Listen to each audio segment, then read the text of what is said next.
Martin, welcome to episode 41 of Illuminating Rounds. How you been? Pretty good, Dave. Yeah, not bad at all. How about you? I'm good, thank you. Fresh after my big sound defeat in our live game last week, or the week before. Yes, that was interesting. You enjoyed that? I did enjoy it. We had a lot of discussions, didn't we, about how perhaps it wasn't, as well balanced as it might have been, and yet we had a couple of people that have done an AAR of their dead close game. Right. Yeah. So I think it's more. I think I just outplayed you. You did, and I think nothing that I have seen has suggested anything other than the fact that my lack of a plan on the very first turn absolutely just destroyed me on that game. I think that was the, in all seriousness, I think that was the key thing there.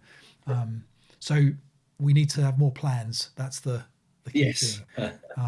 I think sometimes what I find is that I jump into a game and just kind of watch it play out rather than feel like I'm in control of it. And that's a kind of a big learning point for me in terms of how I've got to get better, is not only to have a plan, but also to understand why that plan needs to change throughout the game, rather than just push stuff forward and see what it looks like at the end of the turn.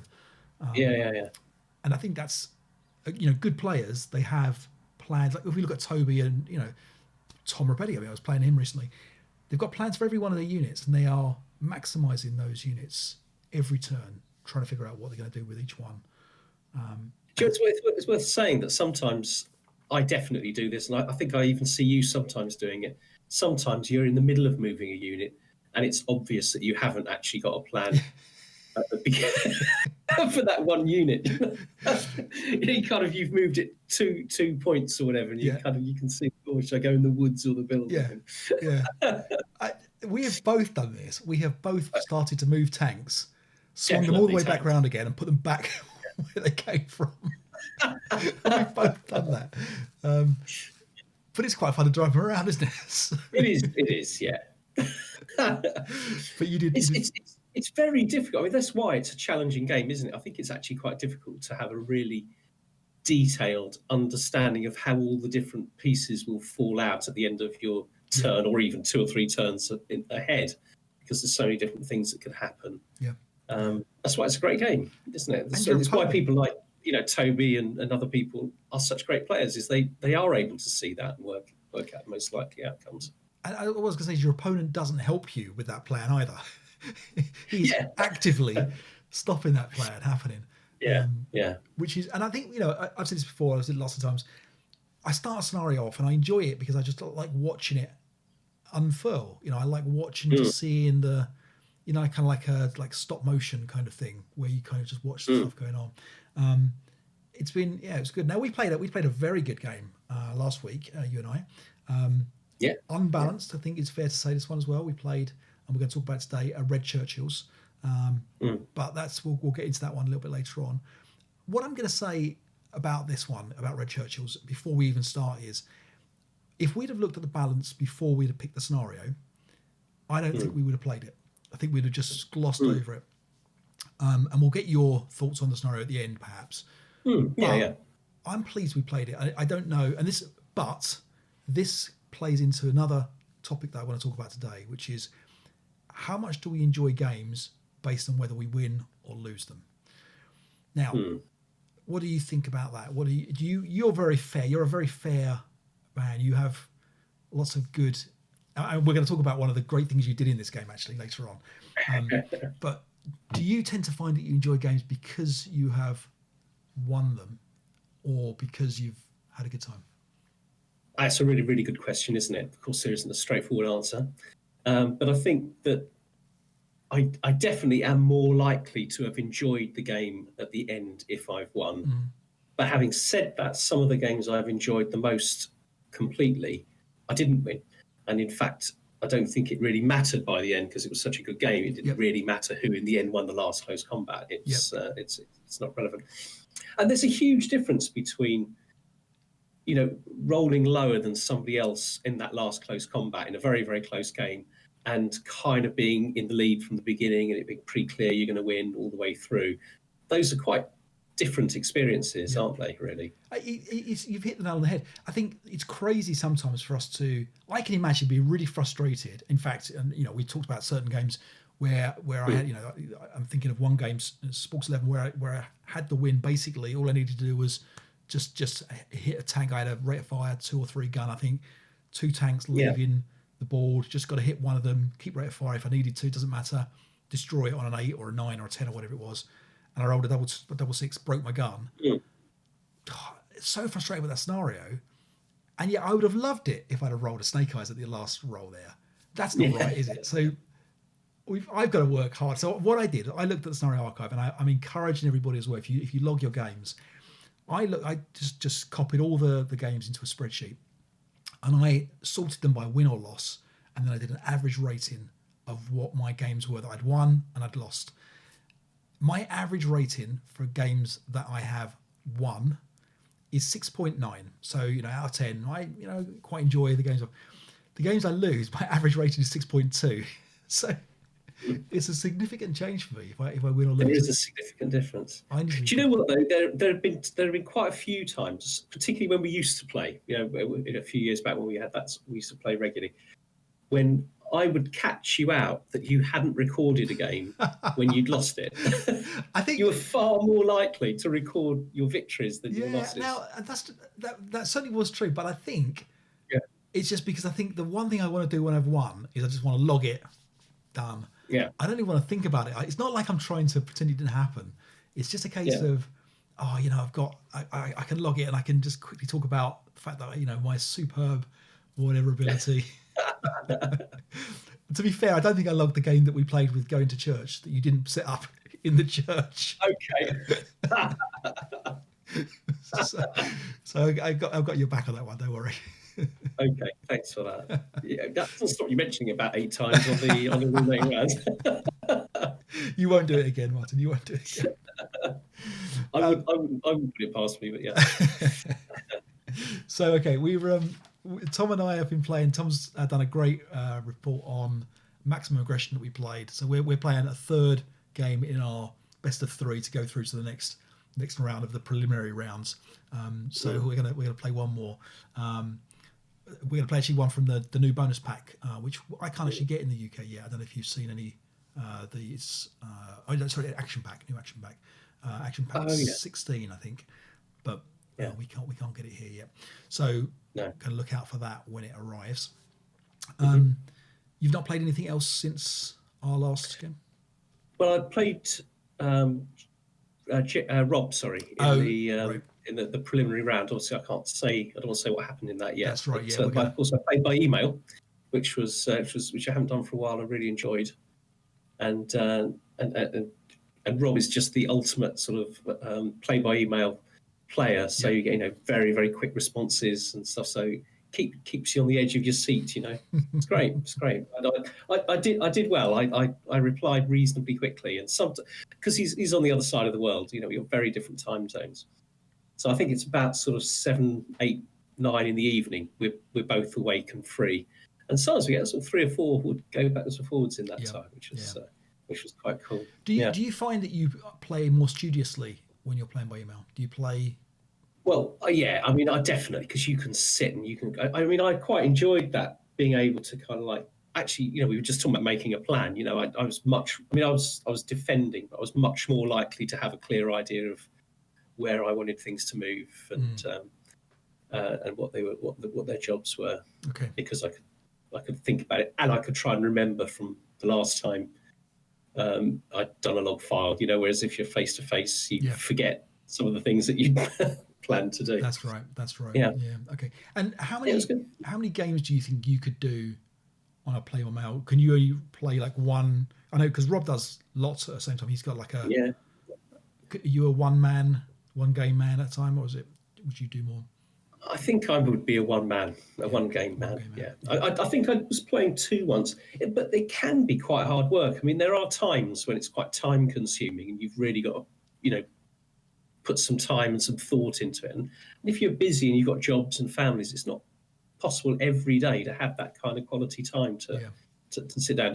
Sometimes it's literally you watch a few moves and you don't respond and you send it back. It takes you 2 seconds. But you don't know that when you open up the log file. You might be sitting down for something that's going to take you 2 minutes or something that's going to take you the rest of the evening. You just don't know. Yeah. That's right.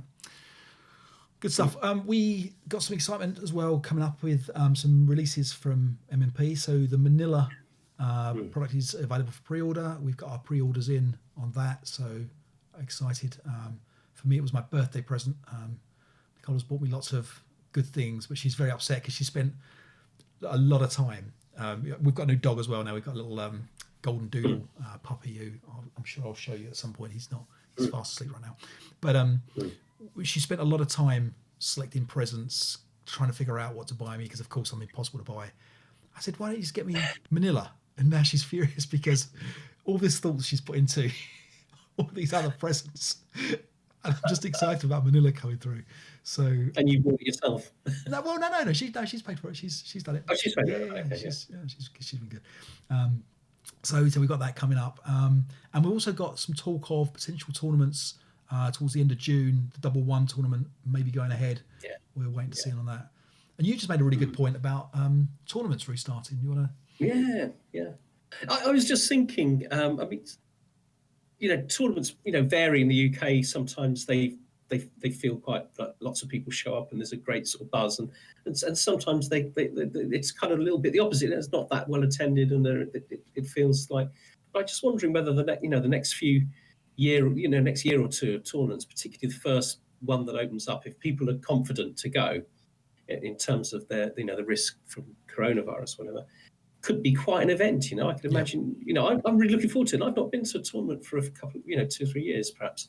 But I am really looking forward to going to one, staying in a cheap hotel room, meeting up with a load of guys. Yeah, I can't wait. To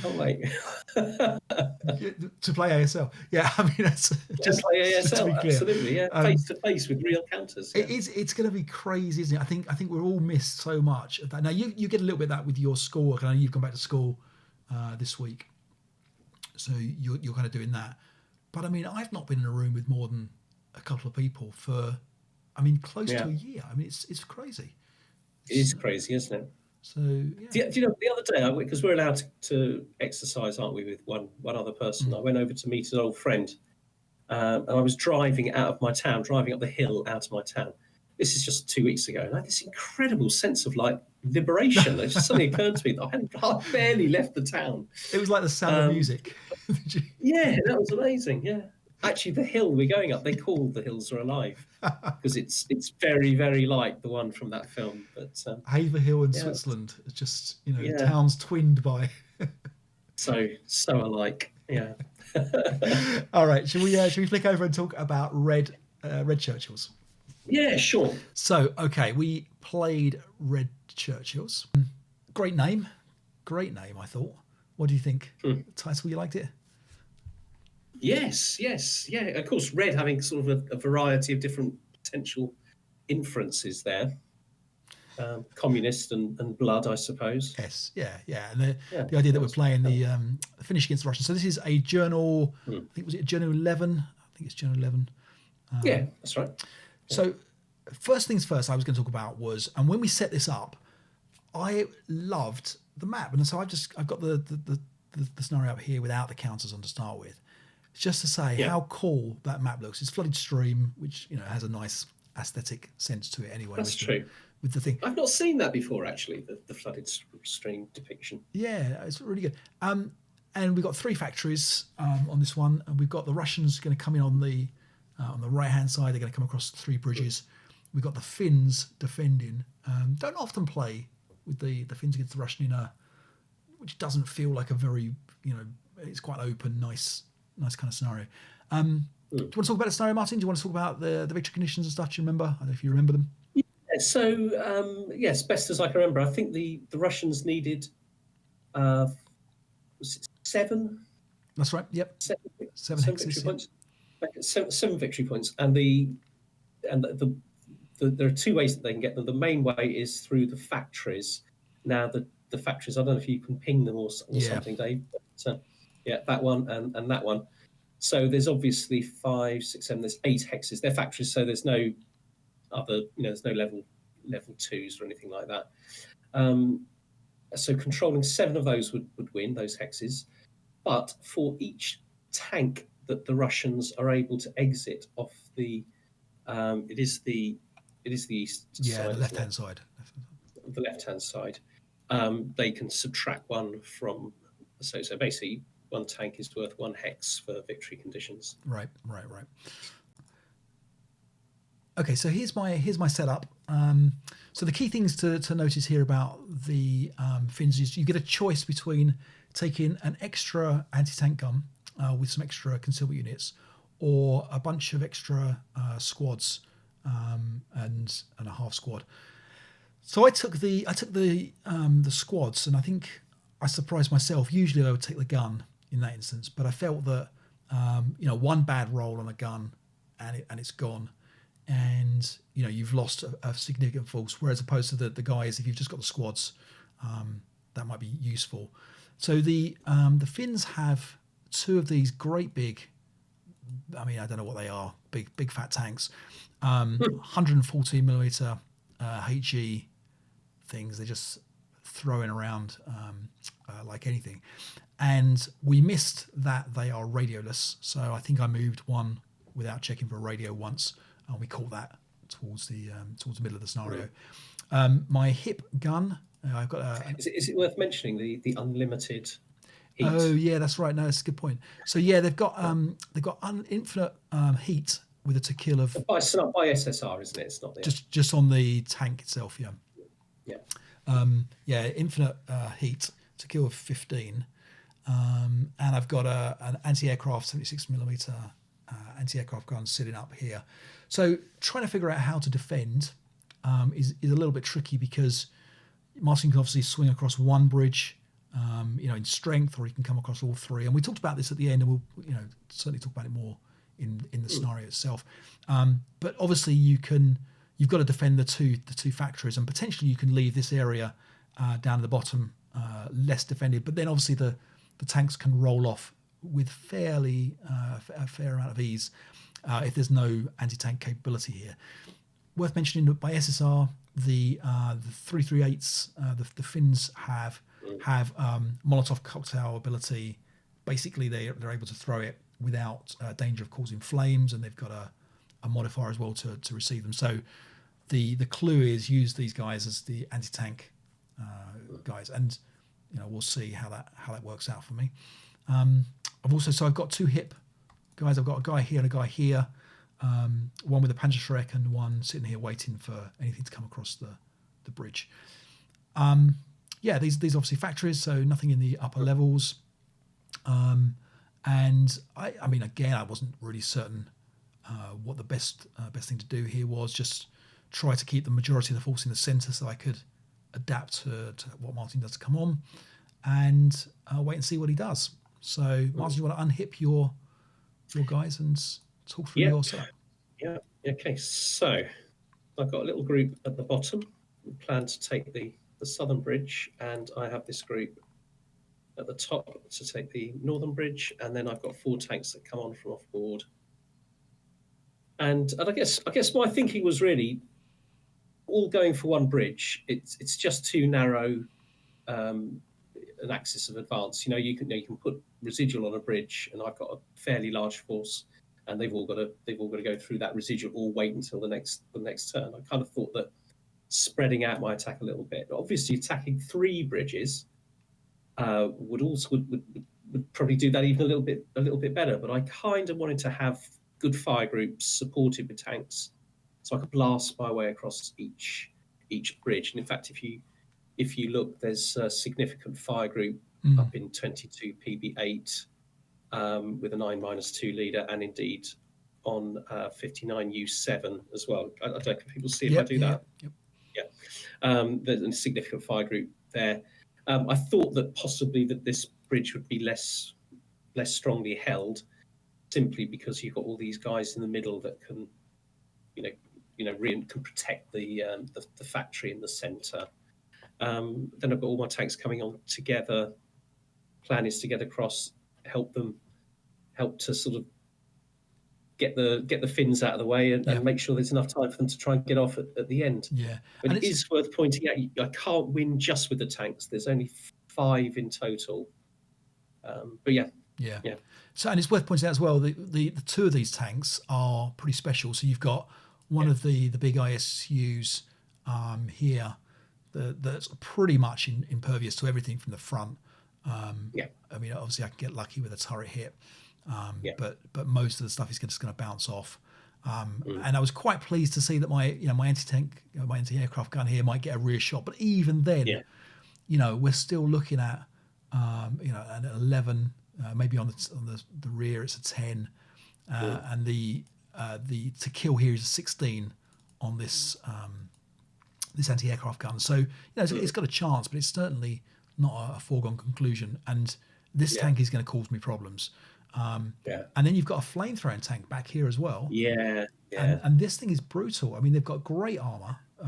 There's a whole heap of armor on these tanks. 11 and a boxed 8 for the sides and rears. Each one of these tanks is no pushover for any of my guys. So I was kind of worried about that, and we'll see. We'll see whether I need to. So worth pointing out, quite pro finish this scenario. We'll take a look at the actual numbers, but it's significant. I think it's like 1/3, 2/3 in favour of the Finns. Sorry. Yeah, go. I think I was relieved when I realised that you. Sorry, not relieved. The opposite. I would rather that you had taken the gun, because I was actually quite nervous of those little finished 338s or whatever they are, because they just had every sort of anti-tank thing that infantry can have. I seem to remember. Yeah, that's right. So I was nervous, and without that, I think I'd have been like more aggressive with the tanks than I was, because they literally can be anywhere, can't they? Especially with the hips. That's right. Right. Yeah, exactly. All right, so let's take a look and see what happens. All right, Martin. So do you want to talk us through your initial things? A bit of prep firing going on. Yes. Okay. There's a red thing dotting around all over the place, confusing me. Yeah. So I think I set up to do a little bit of opportunity fire, I think. And no, I don't. Yeah, you hit. Okay. Well, you got the 3 to hit on the big ISU into the. Yeah. That's right. Into the factory. That did feel like a very good beginning. Yeah, actually. Yeah. Exactly. Yeah, it was kind of. I was thinking, like, okay, this game's already over. I mean, now, what I was interested in. I can't run across the bridge. Do you know what I mean? It's got to take some time to get myself across. And I'm very conscious of that. Yeah. So sorry, what I was interested in was you took the shot, and don't get me wrong, completely fair against the factory, but really the kind of the challenging guys you've really got to figure out is these guys in the T building instead. Yeah. And so I kind of felt like it was fair enough that you're going to break these guys. We know that the Finnish will self-rally eventually and come back again. So in a way, I was kind of like relieved that you weren't hitting the main building of defence here. Sure. But anyway, an opportunity fire, which made sense for your big stack as well. So that kind of keeps me honest, if you like. More opportunity firing down here. I mean, it's worth pointing out as well. 6.5 turns isn't a lot, but you haven't got a huge amount to go. Was it 10 or so hexes for the middle factory? Yeah. Coming across the bridge. Yeah, there's the fire lane straight away. Would have been nice to have got that light machine gun with the tank. Right. But I think whatever had happened, you'd have had lots of residual on that bridge. So, right. Yeah. From those 2 squads that did break as well. Yeah, exactly. But you did manage to come flying over here. Now, I should point out, I should show people some of my setups. So we've got dummies at the front here. We've got dummies here. So this is in R5 and S4. And I've got a demo charge sitting up on the first level, waiting for hopefully a tank to drive past up here. It was a bit of a disaster that you came flying down this road quite so quickly. Oh, we actually realised that you couldn't go from the bridge into the building, so you stopped there. And in a way, I mean, that kind of saved me, because you effectively just sat and looked at everything here. I was very sort of. I thought this is looking really good because, there's no residual on the bridge. But then I wasn't really able to take that much advantage of it. So. Right. Yeah, and had you run, you could have absolutely run into that bottom. Literally, we've got a 447 in P4, and one half squad in R3, and that was it. I mean, there's other guys that obviously hipped and stuff. So I think I got away a little bit with that. The fact that you were a little bit slow there. Yeah. So what else we've got going on? So then you very much trying to be ready for the big fire group in advancing fire, but of course, there was much less there to fire at than I expected. Exactly, and yet you managed to get rid of both of these the kind of like dummy squads down there already. And that bottom end is looking quite like what's difficult about bridge crossing, really. Yeah. So shuffling over onto the thing. Did you just do that again? Did you jump across that? I think you jumped from that bridge into the building again. But I totally have. Don't you put me back in a minute? I hope so. It doesn't look like I did. It doesn't look like it, does it? Oh well. Anyway. Sorry, Dave. That's all right. I didn't. Do you know what?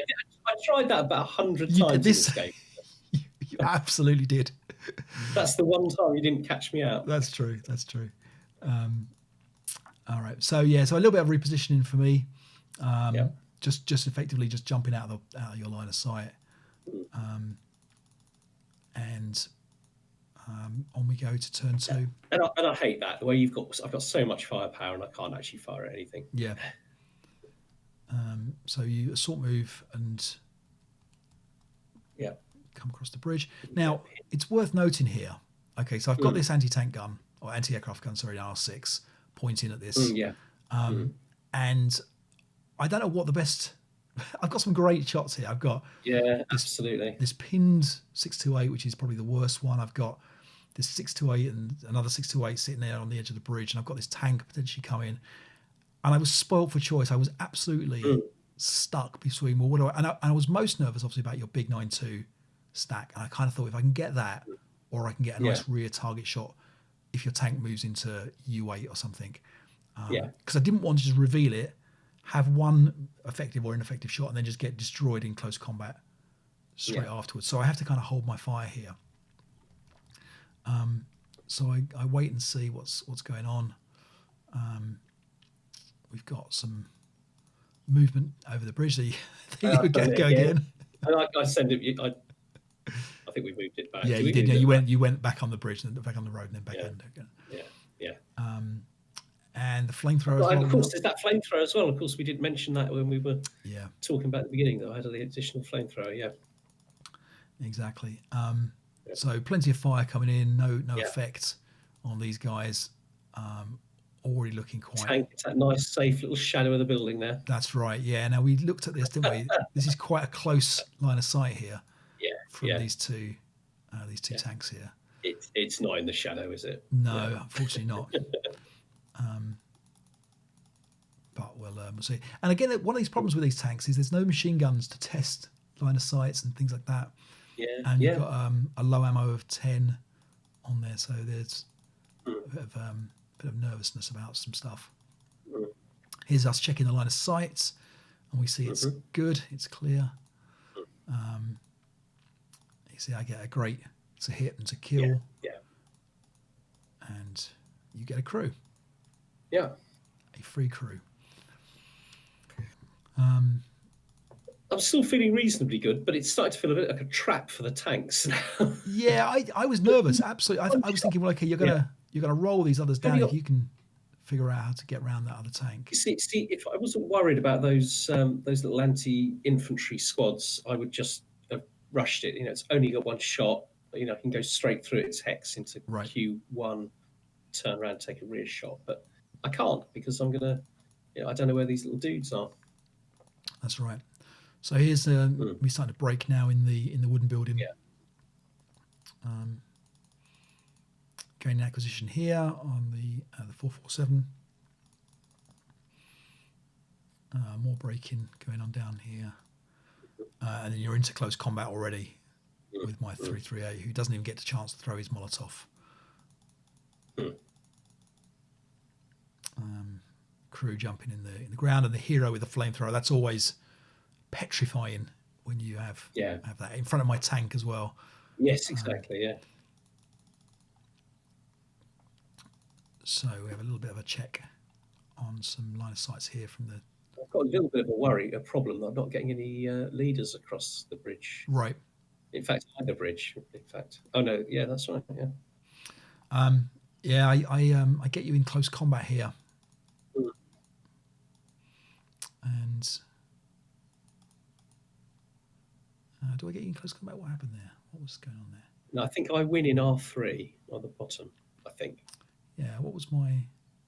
Oh, that was sorry. No, you're right. That was a wind change that I rolled. Yeah. So, yeah. And you, I think we miss each other on close combat. I think you looks like we miss each other this time. Yeah. That's right. So let's going to see what happens to the flamethrower now. Yeah. So tank fires and misses, which is nervous. Yeah. I'm quite excited about my Panzerschreck sitting in P2. Yeah. Here. So that seems to be a decent position for him. Oh, this is we start now. You start firing. Okay, so you fire the flamethrower into the tank and miss. So I think you needed is it 5s? I think 8 was normal range and and 5 for long range. I think something like that. Yeah. The tank survives it. A little bit more repositioning. And then we're up to turn 3. Right. Yeah. And I must admit, at this point, I'm starting to think I'm not making enough progress. Right. Right. Exactly. So then you're about to bump into my Panzerschreck here, which is frustrating because I have to then think about taking a shot at some point. We pin you back here, and basically what's quite nice is that my medium machine gun here in Q3 and the tank are all kind of holding up this road, which is nice.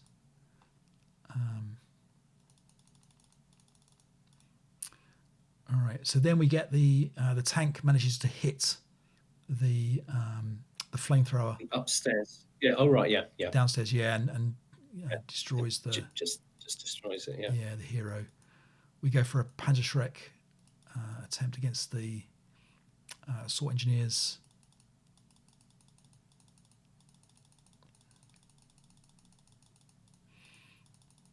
And yet you're over the bridge at the top. Yeah.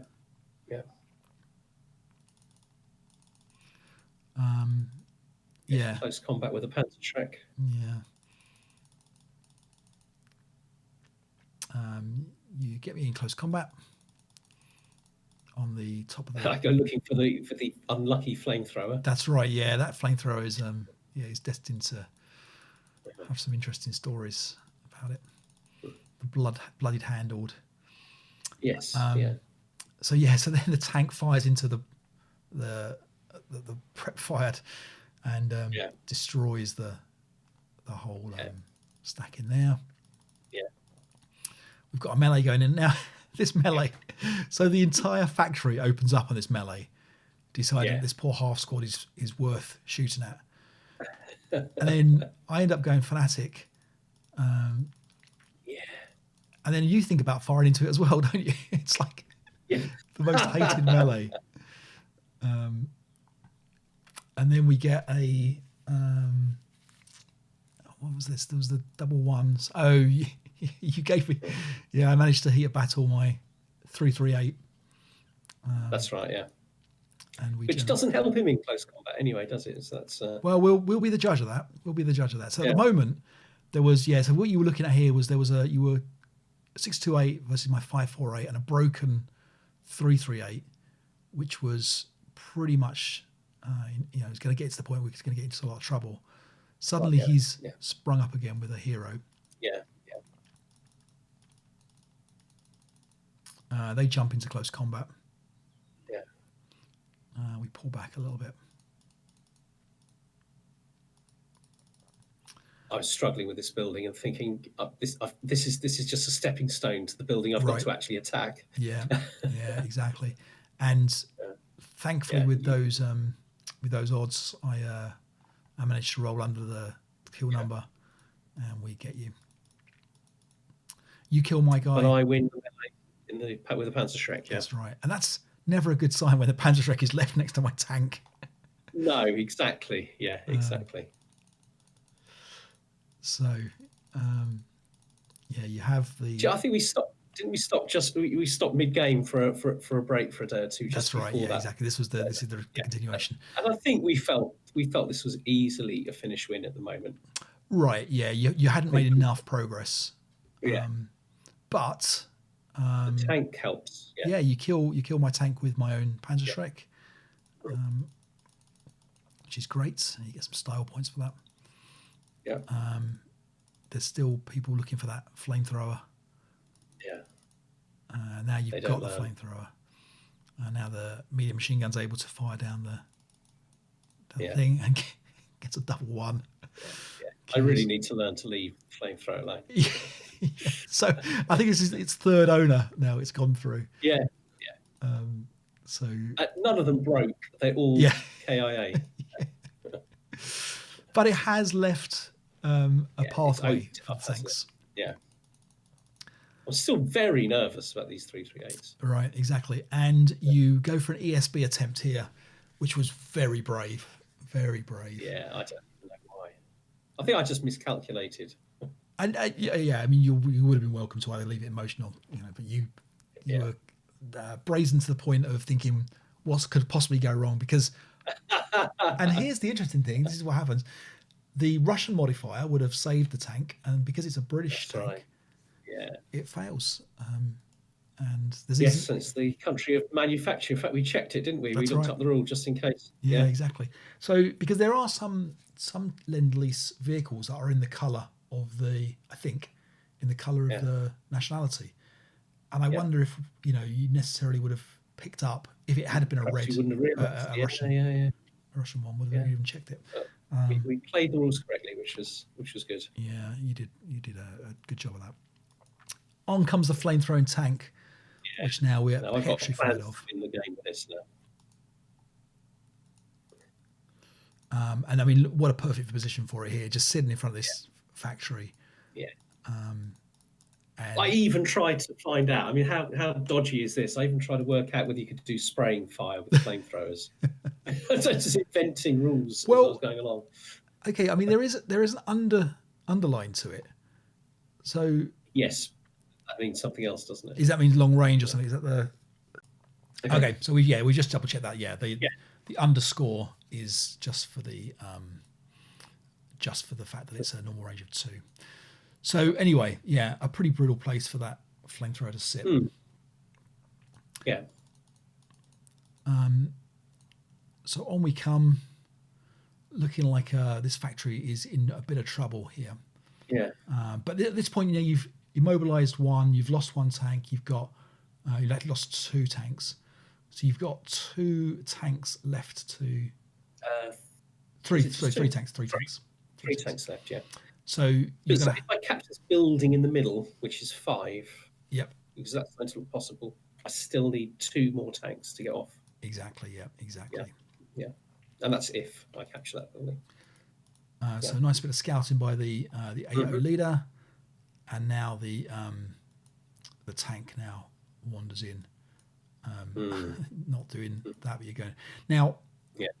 At some point, I'm going to have to reveal this gun.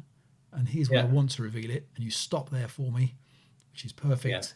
Yeah, perfect place for you. And you move your other guys away. Yeah. What I was hoping is that I would catch now your 9-2 coming across as well. That was my my aim. As it stands, the U7 guys are going to die for failure to rout, which is also looking quite grim. You get a little bit movie with the 9-2, and I'm very excited, and then you decide to sit there. Well, it's got great lines of sight from that side to both X8 and W8. Right, exactly. In fact, even particular X7, it can fire all of them. Yeah. So I fire a whole bunch into the into the melee. Oh no, not the melee. Sorry, the guy. Where am I firing at? Into the Panzer guy, I think. Yeah, I think must be. Yeah, and finally break him. Can you break them? Yeah. Yeah. You get a sniper. Because I needed a bit of help with that. Yeah.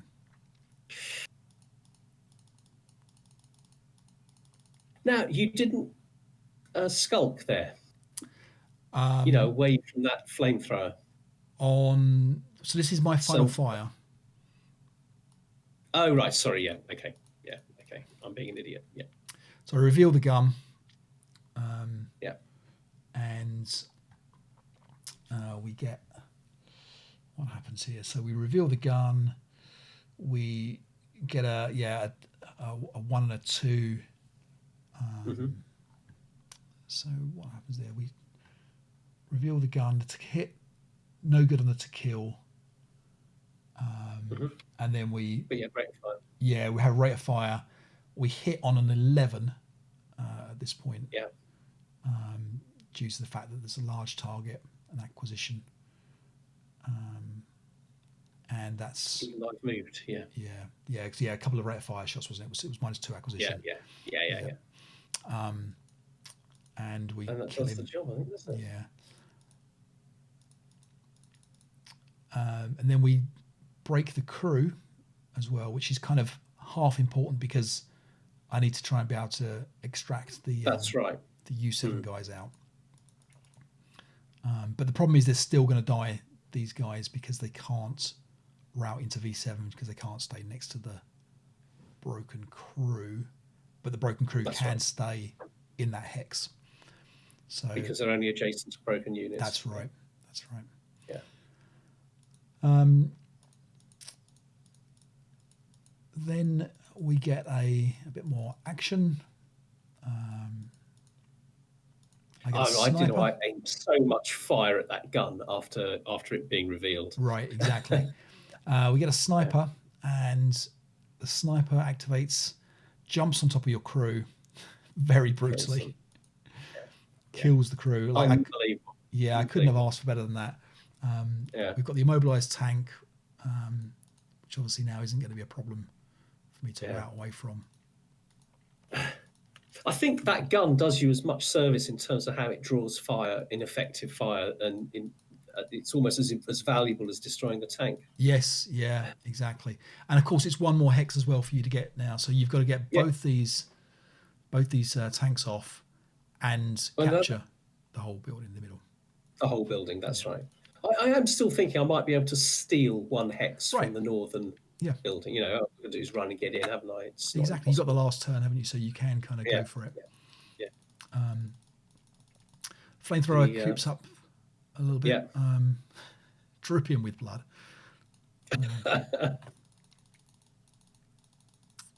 The gun doesn't do very much more. Now, here's where I'm skulking at the back. And at this point, this factory is looking pretty vulnerable. I mean, we've got 2 guys at the back hiding. We've got the heavy machine guns broken. I reveal one of the hips back here to try and kind of tie you up a little bit.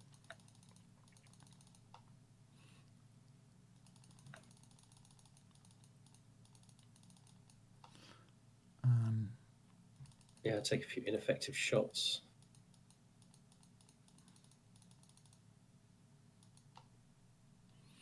So here's where I start to, I get pinned coming back across into the factory here.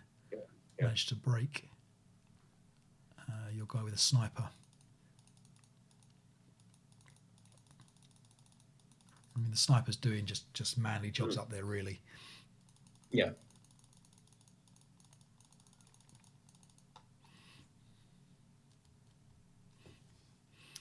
So now you start to position for a potential next turn exit. You've only got 2 turns left to get both those tanks off. And now I've got. I mean, they can both get off, but there is a risk. Of course, one of them's got red movement numbers. So there's always that possibility of the stall, isn't there? That's right. Yeah. But this flamethrowing tank has now just absolutely destroyed the last bastions inside this. We've got one half squad now holding on to this tank. His vehicle sleezed as well. Yes. And that's it's all looking a bit tricky. I've got my advance to come, haven't I? In fact, the advancing fire breaks him. Yeah. Yeah, exactly. So at this point, every unit is broken from the factory, and you are effectively, other than this one hex here in T1, you have your hexes. I'm feeling a little bit confident of that building. So we should mention at this point that we forgot about my reinforcements. Yes. So my reinforcements should have come on last turn. So we quickly figure out that. And to be fair, although it feels like it was a bad thing from my perspective, I do have actually a little bit of advantage because I can see a little bit more about what needs to happen this turn. So although but you were gracious enough to say just put them back on, and we didn't throw them away. So they set up a turn late, but they are back. Yeah. One of my squads self rallies, and the idea is just to get some bodies in the. And you're just charging that building, isn't it? And I don't really do a very good job of stopping you. You're just all over that building. Exactly. Yeah. You send a guy berserk in here. Teach me to fire at you. Yeah, exactly. And that's perfect for me. I've got a CX crew to aim at. Yeah. You did something here which was you combined fire here to fire against these berserk guys. And I think at this point, you might have forgotten about the factory CEM. I think we chatted about this afterwards. Possibly, yeah. Because I think this would have been a 12 up, or whatever. It would have been 12 up 1 or whatever. And then an 8 up 3 or something. Or 8 up 2. Yeah. But instead, I think you took the right. Okay. Yeah, that would have been that was a mistake on my part. Yeah. And then what I'm trying to do here. You're positioning to stop me getting tanks off. That's right. I was trying to work out what you're going to do with these tanks. Because obviously you've got to get these 2 tanks off. It looks like you're not going to capture this top factory at all. Yeah, absolutely. But I don't know whether you're going to just charge everything into this bottom factory to try and get it, or you're going to try and. So I've still got a lot of guys up here that are kind of being wasted really, because they're not being utilised. So I bring the tank around. You decide to go for a motion attempt here, which is or a spin. I think you fired your machine guns. Yeah. And here what I'm just doing here is just trying to figure out what's the optimum way to try and at least slow you down or to get a good shot at you. Or get into that building. Yeah, exactly. So advancing here, and obviously I've got another Panzerschreck in part of my reinforcements just to try and help with the exiting tank. So I figured you were either going to come around the bottom of it through the grain field, and or whether I wasn't sure if you were going to go up an roof, but I couldn't really get very much closer. So the berserk guy does his thing against the crew, and suddenly now I've got three hexes of this factory. Yeah, it looks like looks like a very clear win, doesn't it? Looks like you're doing pretty well here. Yes, yeah. So we mess around with the anti-aircrafts guns. Yeah. We're still in melee on the last turn, are we? Oh, it's not on the last turn yet, are we? Or are we? Yes, we are. One more turn. It's turn 6. Okay. Of course, yeah. So you're kind of diverting a few bits. Now your tank tries to go for it here. So I go for the Panzerschreck here. Break the Panzerschreck. I think I was very lucky. I was very glad that you broke that guy in X2 because that made it a little bit safer for me to do what I'm about to try and do. Right. In here, this guy here. Yeah. Right. So the tank comes round. So I swing the turret. Hit but don't. Now, this is the this is why I wanted to talk about this particular instance. I was measuring these, and I thought that was a miss. And you calculated, and you said no, it's a hit, and we went through it. And I was looking at the fact that you'd spent 2 points in my line of sight, and that I had to add 2 to hit. And I was looking at the firer motion when you're firing as a bounding fire rather than as a static fire firing at a shot. And you stopped me and kind of said, no, it's a hit, and you went through it. And I was trying to think of examples where we have, and you in particular, have absolutely helped by arguing my case or arguing your opponent's case for a hit when actually, the opponent's was. And we talked about this a little bit in terms of, I'm just going to flick back to the kind of main screen for a second here. In this point here, we had the instance where I was trying to shoot at you. You had taken the opportunity to tell me that it was a hit. I was thinking it was a miss, and you argued my case for me. And I think that's a real nice aspect of this game. And we had a kind of a discussion about what is it about ASL that does that?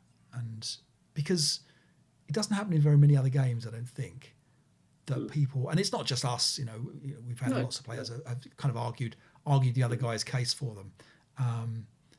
What is it about ASL that does that? So it's strangely, for a game, it's a part of the game, isn't it? So for a start, you've got the kind of the honor system. So hips, for example. There are several things, aren't there, that in the game where you just simply have to take your opponent's word for something. So the like mud rolls and things like that, they're not even recorded. I mean, there's literally no way of checking.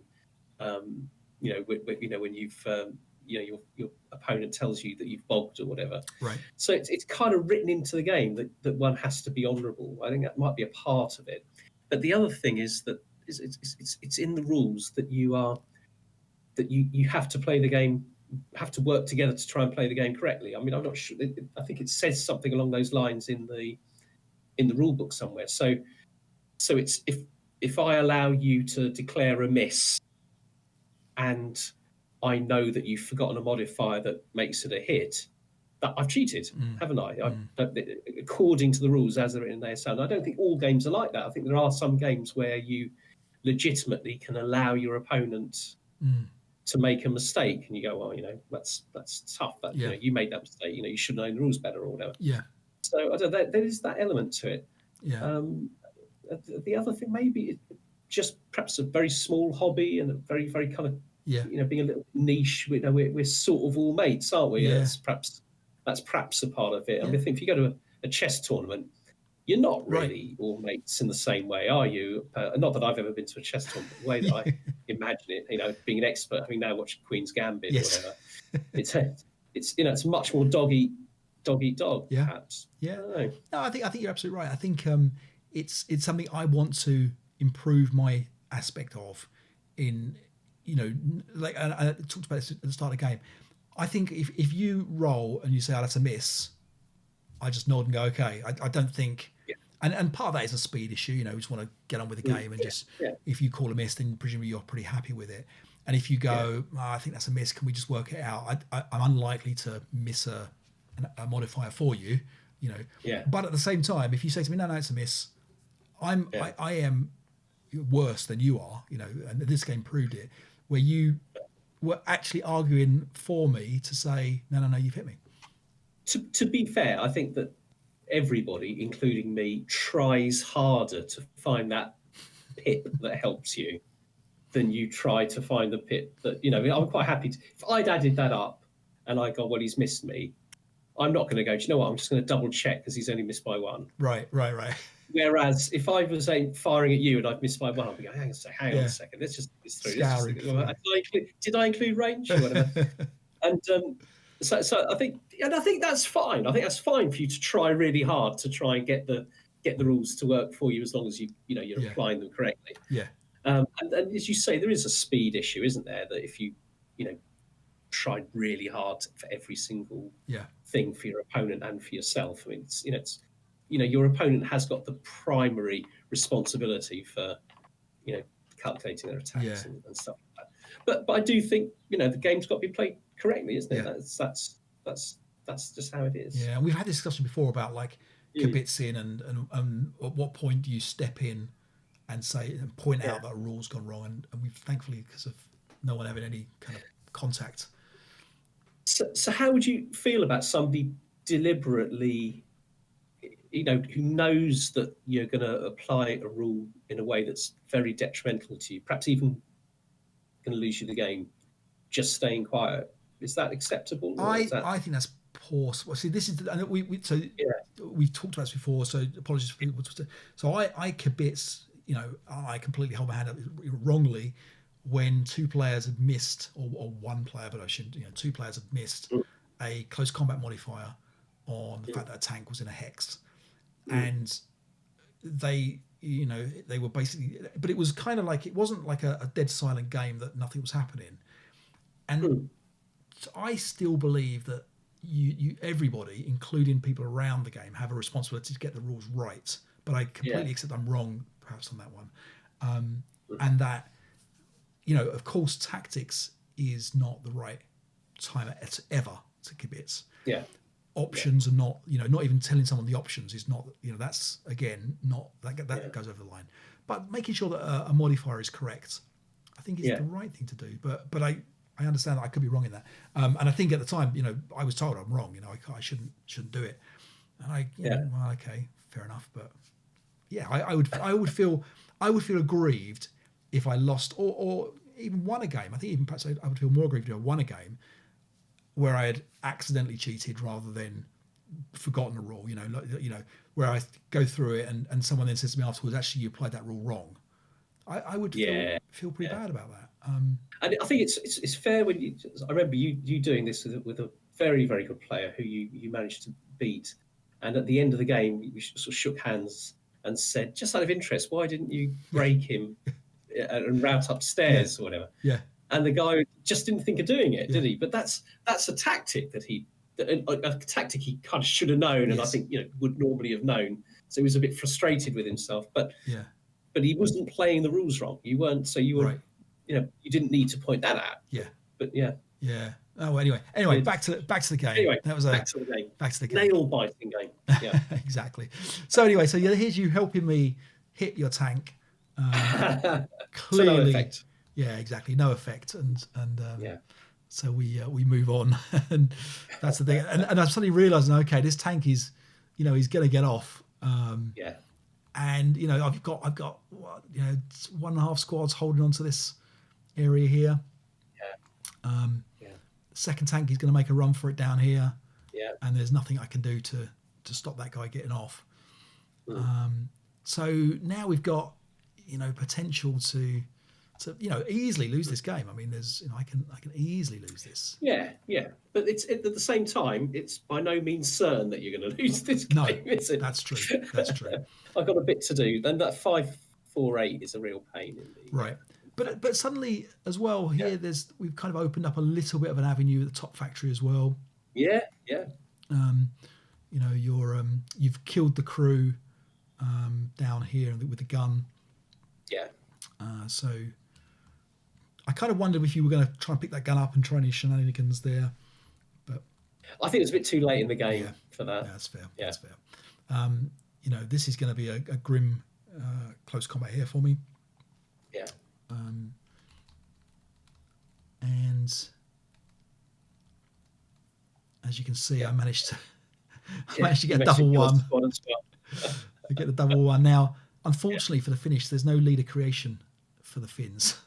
Yes, that's right. Yeah, and I was surprised at that actually. Yeah, because that would have affected my KIA, wouldn't it? Exactly. Yeah, exactly that. Yeah. And I was ready to cry. If you'd got a leader then. Yeah, I mean at this point now you lost a squad there. You've you have got this big stack that are able to get moving. I do think all I've got to do. I mean, obviously you're not in position for the final turn yet, but it's to just leg it and get into one hex and somehow win a close combat, and I get a point there. Exactly. If I could do it. So I roll the tank around. To try to just get one more shot off at you, and that's the idea, just to try and get one shot off at you at the end there. Try and get some guys into the building. Give me as much to do as possible. Yeah, exactly. Yeah. And there's plenty. Actually, we had a real game of you trying to make the defenders fire, didn't you? Yes, exactly. Yeah. And there you are in position. Yeah, in position here for the kind of last turn. Yeah. Getting ready to get everything sorted out. and then I take the shot, and in this is now in what my advancing fire phase. I hit you here with a 4. Yeah.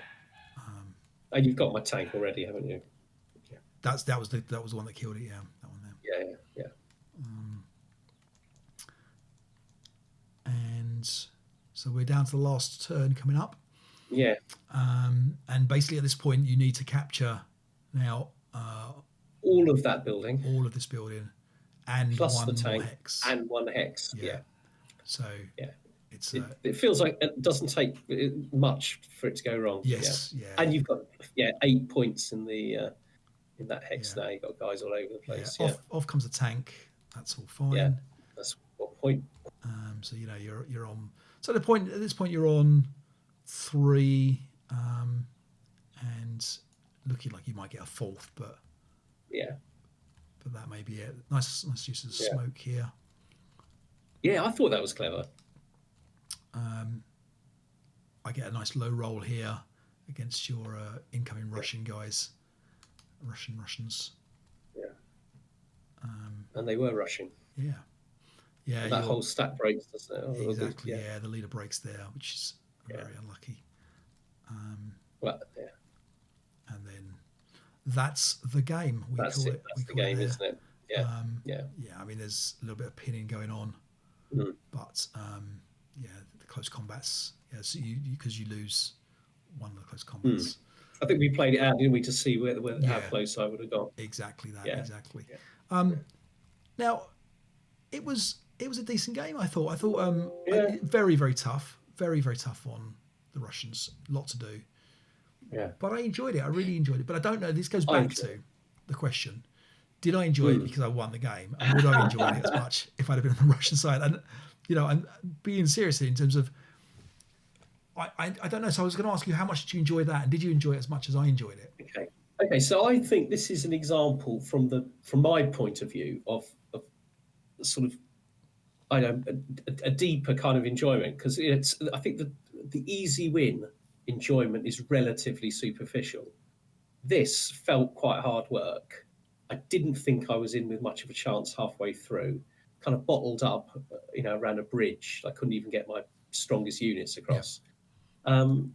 And then all of a sudden, I had a chance. I had to work for it. I had some good luck and some bad luck, and I think that makes for quite a good game, quite a satisfying game. Yeah, it was. In the end, it wasn't especially close, but sort of a turn or two before the end, I absolutely was in with a reasonable shot of winning it. And I think that's pretty good. Yeah, and I think sometimes with ASL. Some of the best pleasurable things we get, and horrendous in terms of real life, but in terms of the game aspects of it, firing a flamethrower into the factories and breaking, a big strong point that you had no chance of taking otherwise without a flamethrower. Vice versa, me taking out your flamethrower in, squad after squad or hero after hero. All that kind of stuff it makes for a fun game, doesn't it? And it's those stories that we tell each other and that kind of stuff. And I wonder whether ASL is really a climate or accumulation of all of those little stories in a scenario that you look back on and think, okay, that was what made that a good scenario. Because not only did I enjoy the map and the aesthetics of the map, but I enjoyed the different types of units that we had to fight. I loved playing with the Finnish because they self-rally, so they're a little bit easier to play, and you don't get punished quite so badly as if you've got some kind of Russian conscript that's just never going to come back. But so I enjoyed it. So I mean, for me, I thought this was an excellent scenario. I thought, it's unbalanced. I think it's tough on the Russians, but I don't know. I mean, you took the harder side, so I don't mind. Yeah. I can't remember. Do we roll the dice? I can't remember yes, how we did. I think. Yeah. But I mean, whatever. In fact, actually, to be fair, I think we agreed that I would defend. I think because I hadn't defended. That's right. Yeah, before we even selected the scenario, I think we did that. Do you know what though? One thing, looking at this is something that always happens to me. You've got the ridiculously heavy Russian medium machine gun in 22p8. Let me just flip back. That's not moved and is broken.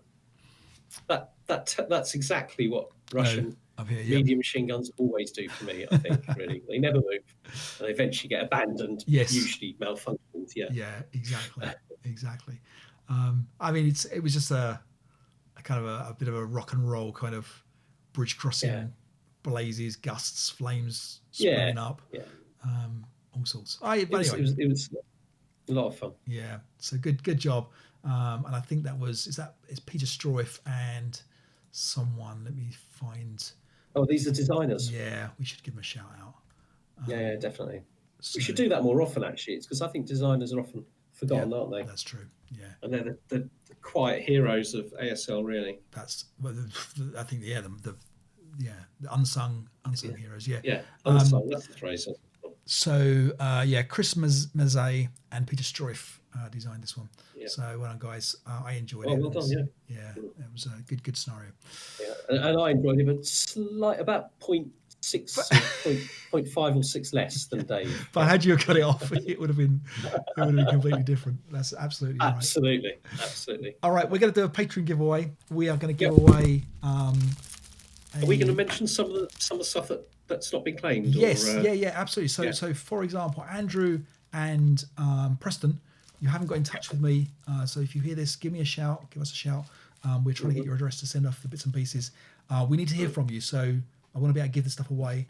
So we're going to set the deadline of by the next episode. We'd like to hear from you. Just get an address or drop me an email or whatever, and then I can send you the stuff over. We've got a couple of potential people for our rulebook giveaway. So this is going to be the last call as well. If you want to nominate a newbie for the rulebook giveaway we've got to do. Today we're going to give away 2 Winter Offensive packs without the boards. We don't have the boards, so more for Vassal, but we've got the scenarios for those, and a March Madness Commissar pack, which is all part of the Anonymous Donors kindness. So, Martin, I need from you a number from 1 to 56. I have got my spreadsheet of patrons. So, guys, thank you again, everybody, all our patrons, for your support. Martin, roll ahead. Right, here we go. 1 to 56. And we have 25. 25. That is Jonathan Townsend. So, Jonathan Townsend, we will be in touch. Hopefully, you're able to claim this. So, congratulations, Jonathan. We appreciate your support. And we should mention the tournament, by the way, Martin. So absolutely. We've started the tournament, haven't we? You've played your game against Rob. This is a preliminary round. There's 3 games going on for preliminary rounds to get into round 1 to bring us down to 16. Get us down to 16. Exactly. Yeah. So Tom and I are playing. We're playing a best of 3. We've got you've played your game, and we've got I played my game. Yeah. Dave Maresk is playing as we speak. So as soon as those games are all in, we will do a review of the games, and it was a good scenario, wasn't it? We were playing the Rock of Colmar, which was good. So we'll go through that hopefully next time when we'll have at least 3 playings of that, won't we? We'll have 3 playings of that. Brilliant. Exactly, and then we're going to think about scenario. So if anybody would like to suggest, anybody, doesn't have to be a patron, a classic scenario that we should all play for round 1 that you'd like to see 8 play-ins of. So that would be great. Yeah, we did Totsugeki last time. So give us suggestions. We'd love to hear them. If you want to see 8 play-ins of a particular scenario, that would be great. Anything else, Martin? Anything else? Well, no, I don't think so. I think that's covered it all, hasn't it? I guess until next week then. Speak to you soon. Thanks again. Bye.